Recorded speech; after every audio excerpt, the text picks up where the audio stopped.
Hi friends, welcome to our channel. Latest ఎపిసోడ్లో ఏం జరగబోతుందో ముందుగానే తెలుసుకుందాం. ఫ్రెండ్స్, డైలీ సీరియల్ నోటిఫికేషన్ కోసం ఛానల్ని సబ్స్క్రైబ్ చేసుకోండి ఫ్రెండ్స్. అండ్ పక్కనే ఉన్న బెల్ ఐకాన్ని క్లిక్ చేసి ఆల్ ఆప్షన్ని సెలెక్ట్ చేసేయండి. ఇక కావ్య, అప్పు ఇద్దరు కూడా కలిసి నిజమైన మాయను కలుద్దామని వెళ్తారు కదా. మాయ ఒక్కసారిగా అప్పుని కావ్యని చూసి భయపడిపోవటం, రోడ్డు మీద పరుగు పరుగున వెళ్ళటం, ఆ తర్వాత రుద్రాని వచ్చి మాయ గనక కావ్య కనుక ఎదురుగా పడితే ఇక ప్లాన్లన్నీ కూడా ఎగిసి బెడిసి కొడతాయని చెప్పేసి రుద్రానినే వెళ్ళి ఇక మాయకు యాక్సిడెంట్ చేసేసి చేతులు దులుపుకొని ఏమీ తెలియని అమాయకురాల్లాగా రుద్రాని ఇంటికైతే వెళ్ళిపోతుంది. ఇక కావ్య, అప్పు ఇద్దరు కూడా మాయను హాస్పిటల్లో అడ్మిట్ చేపిస్తారు. ఇక కావ్య ఇంతకాలం తన జీవితాన్ని నిలబెట్టుకోవటం కోసం ఏదో ఒక చిన్న దారి దొరుకుతుంది అని ఎప్పటి నుంచో ఎదురు చూస్తూ ఉన్నాను. కానీ ఈ రోజుతో నా జీవితం పూర్తిగా నాశనం అయిపోతుంది అని చెప్పేసి హాస్పిటల్లోనే కావ్య బోరున ఏడుస్తూ ఉంటుంది. నువ్వెందుకు అక్క అంతలా ఏడుస్తున్నావు? ఆ మాయ తప్పు చేసింది, మోసాలు చేసింది, డబ్బును దండుకుంది, అందుకని దేవుడు ఈ రకంగా శిక్ష వేశాడు అనుకుంటా, దానికి నువ్వెందుకే భయపడుతున్నావు అని చెప్పేసి అనగానే, నీకు తెలియదే అప్పు, అక్కడ మా అత్తగారు మాయకాని మాయతో రాజ్కి పెళ్లి చేస్తానని చెప్పేసి ముహూర్తాలు కూడా పెట్టేశారు. రేపే పెళ్ళి.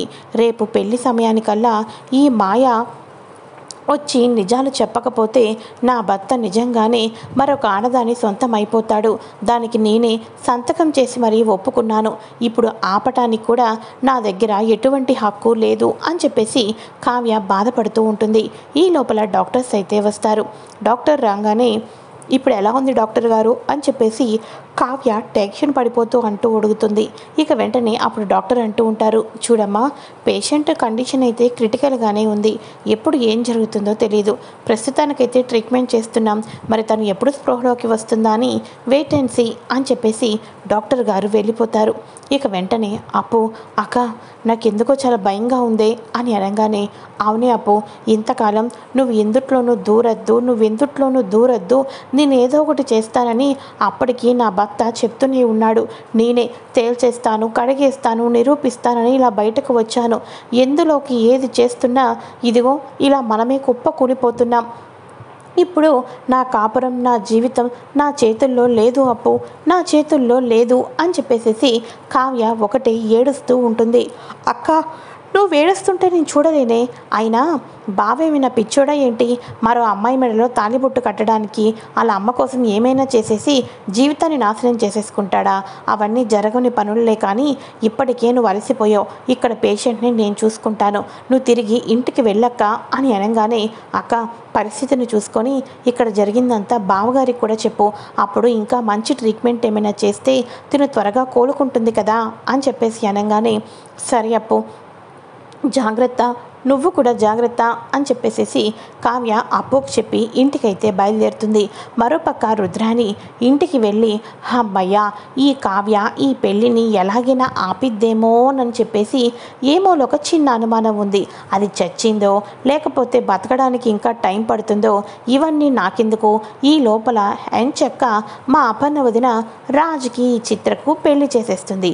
ఈ ఇంటికి పట్టిన కావ్య పీడ వదిలిపోతుంది.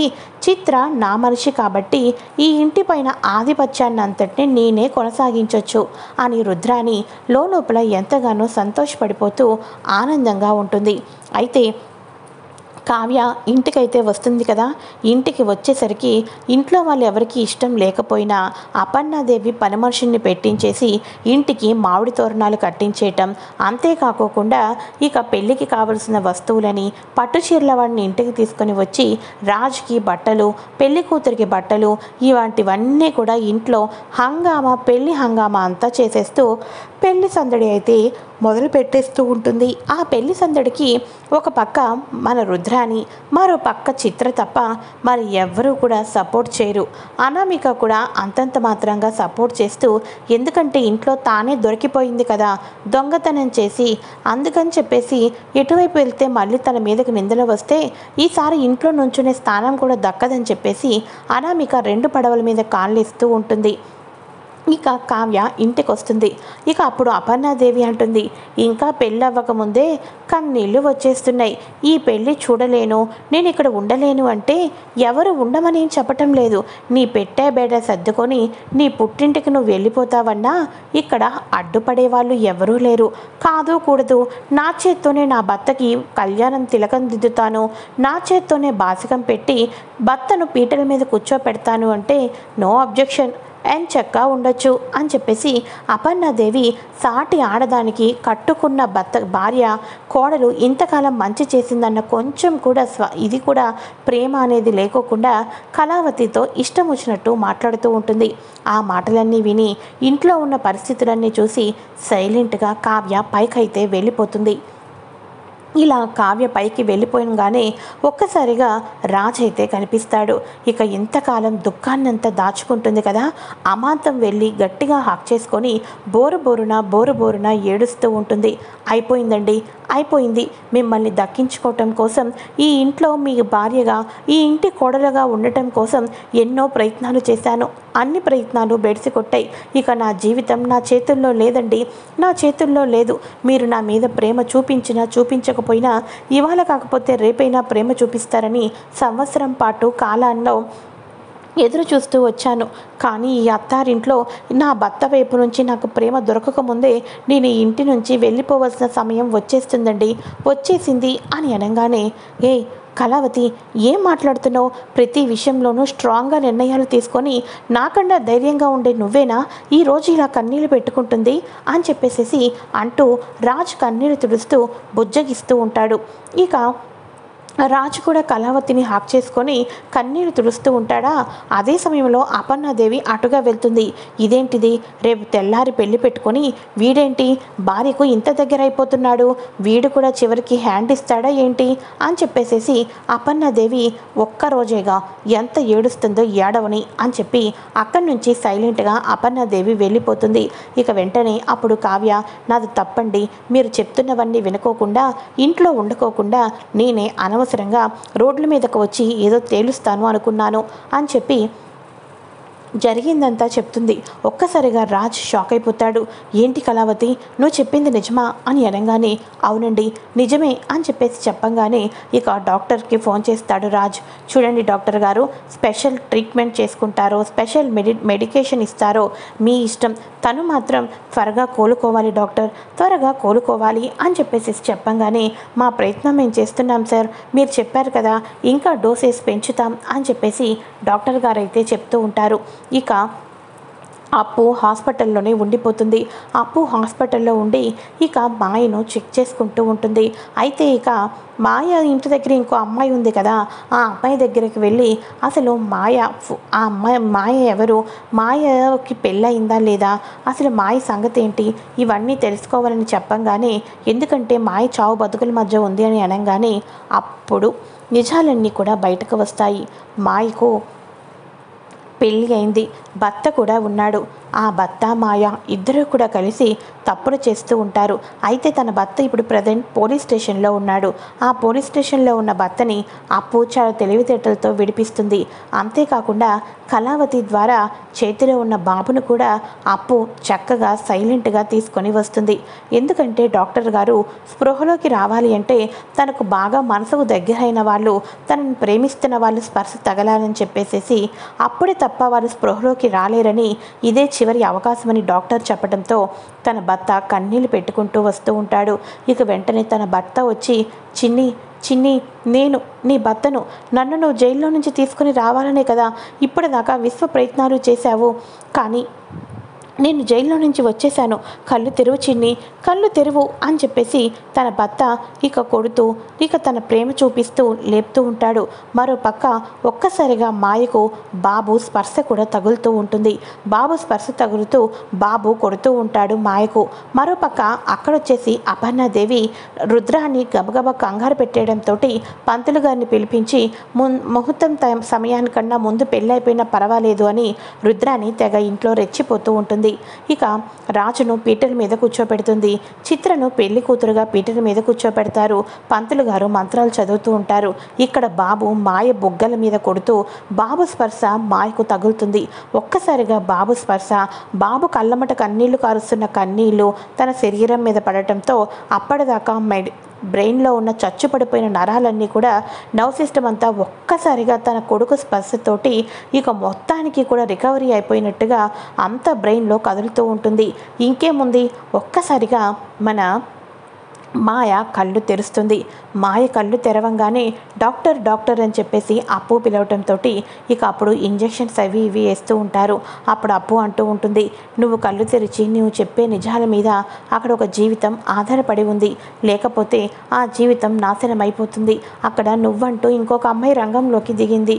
నువ్వు ఇంతకాలం ఏదైతే దాచిపెట్టావో ఆ నిజాలన్నీ వచ్చి చెప్పు, నీకు పుణ్యం ఉంటుంది అని అనగానే అప్పుడు తన భర్త అంటూ ఉంటాడు, ఎందుకు చెప్పను, తప్పకుండా చెప్తాం, పదమాయ వెళ్దాం అని చెప్పేసి బాబును పట్టుకొని వీళ్ళు పెళ్లి సమయానికల్లా అక్కడికైతే వెళ్తారు. జీలకర్ర బెల్లం పెట్టుకునే సమయానికన్నా ముందుగానే వెళ్తారు. ఒక్కసారిగా ఎవరు మీరు, బాబు ఇంటి మీ దగ్గర ఉన్నాడు అని అనగానే ఎందుకంటే బాబు నిజమైన కన్న తల్లిదండ్రులు వారు కాబట్టి అని చెప్పేసి ఇక మన అప్పు చెప్తూ ఉంటుంది. అప్పుడు రుద్రాణి అంటుంది, పెళ్లి సమయానికి ఎవరో ముక్కు మొహం తెలియని ఒక భార్యాభర్తలను తీసుకొని వచ్చేసి బాబు వాళ్ళ బిడ్డ అని చెప్పేస్తే పెళ్ళి ఆగిపోవాలని నీ చీప్ ట్రిక్స్ అన్నీ ప్లే చేస్తున్నారా ఇక్కడ అని చెప్పేసి రుద్రాణి అంటూ ఉంటుంది. అప్పుడు ఇక వెంటనే మాయ, చూడండి, నా కన్న కొడుకుని పట్టుకొని నటించాల్సిన అవసరం ఏమీ లేదు. అందుకోసమే మీలాంటి వాళ్ళని నమ్మించాలి అంటే నాకు బాగా ఎక్స్పీరియన్స్ కాబట్టి నేను మా ఇద్దరికి సంబంధించిన DNA టెస్ట్ పేపర్స్ని కూడా తీసుకొని వచ్చాను. అందులోనూ కూడా ఇప్పుడు చెప్తున్నాను వినండి, బాబుకి రాజు గారికి కానీ బాబుకి సుభాష్ గారికి కానీ ఎటువంటి సంబంధము లేదు. నేను డబ్బు కోసం నేను నా భర్త ఇద్దరం కూడా కలిసి ఫారెన్ చెక్ చేయాలి అనుకున్నాం.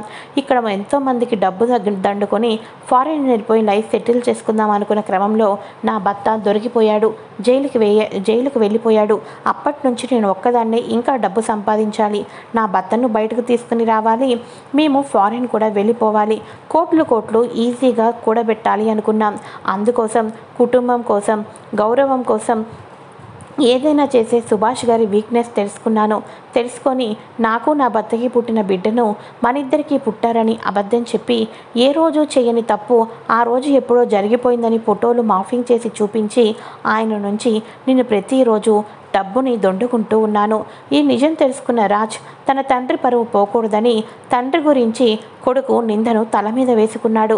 ఆ తర్వాత కుటుంబం మొత్తం రాజుగారిని ఎన్నెన్ని మాటలన్నా కట్టుకున్న భార్యకు మాత్రం ఏ రోజు నమ్మకం పోలేదు. తన భర్త తప్పు చేయలేదు అని ప్రతిరోజు ఏదో ఒక సాక్ష్యాన్ని వెతుకుతూనే వచ్చింది. ఆ తర్వాత నిజం తెలుసుకుంది. నిజం తెలిసిన తర్వాత తన అత్తయ్య 25 ఏళ్ల కాపురం, ఒక కొడుకు పుట్టాడు, కొడుకుకి పెళ్ళయింది. అయినా కూడా ఈ వయసులో కూడా వాళ్ళ కాపురం కూలపోకూడదు, ఈ వయసులో కూడా వాళ్ళిద్దరూ సంతోషంగా ఉండాలని కోడలు అత్త మీద మావయ్య మీద నింద పడుకోకుండా తన భర్త మీద పడ్డ నిందను అలా మోసుకుంటూ వచ్చి అత్తింటి గౌరవాన్ని కాపాడుకుంటూ వచ్చింది అని ఇంతకాలం జరిగిన నిజాలు, జరిగిన విషయాలు అన్నీ కూడా చెప్పేయటంతో ఒక్కసారిగా అపర్ణాదేవి షాక్ అయిపోతుంది.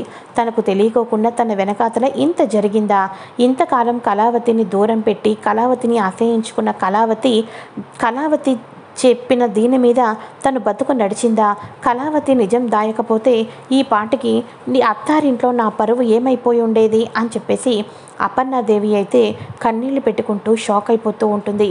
అయితే ఇక కళావతి నిజమైన చిత్రకు చెంప పగలకొట్టంగానే సారీ అండి, నన్ను తీసుకొని వచ్చింది రుద్రాణి గారు, నటించమని చెప్పింది కూడా రుద్రాణి గారే అని చెప్పేసి ఇక చిత్ర రుద్రాణి పేరు చెప్పంగానే అప్పుడు అమ్మమ్మ గారు రుద్రాణి చెంప పగలకొడతారు.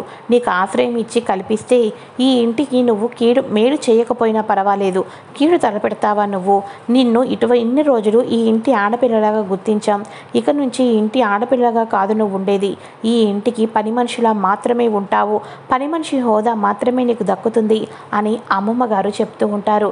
అయితే ఇక అప్పుడు అమ్మమ్మ గారు, చెప్పాను అపర్ణ, నిజం తెలుసుకున్న రోజు నువ్వు పశ్చాత్తాపంతో జీవితంలో నీకు నా మనవరాలు కావ్యన నిన్ను క్షమిస్తుందేమో కానీ నేను మాత్రం క్షమించను. ఆడదానికి భూదేవుకున్నంత సహనం, ఓర్పు ఉండాలి. అలాంటప్పుడే కాపురాన్ని నిలబెట్టుకోగలుగుతారు అని నా మనవరాలు మరోసారి రుజువు చేసింది. సహనంతో తన కాపురాన్ని నిలబెట్టుకుంది. కానీ నువ్వు ఒక ఆడదానివయ్యి, ఇక ఒక ఇంటికి కోడలువయ్యి నీ కోడల్ని నువ్వు అర్థం చేసుకోలేకపోయావు అని చెప్పేసి అమ్మమ్మ గారు అపర్ణదేవిని చీకొట్టడం మొదలు పెడతారు. ఇది ఫ్రెండ్స్ లేటెస్ట్ ఎపిసోడ్. మరి నెక్స్ట్ ఎపిసోడ్స్లో ఏం జరగబోతుందో కూడా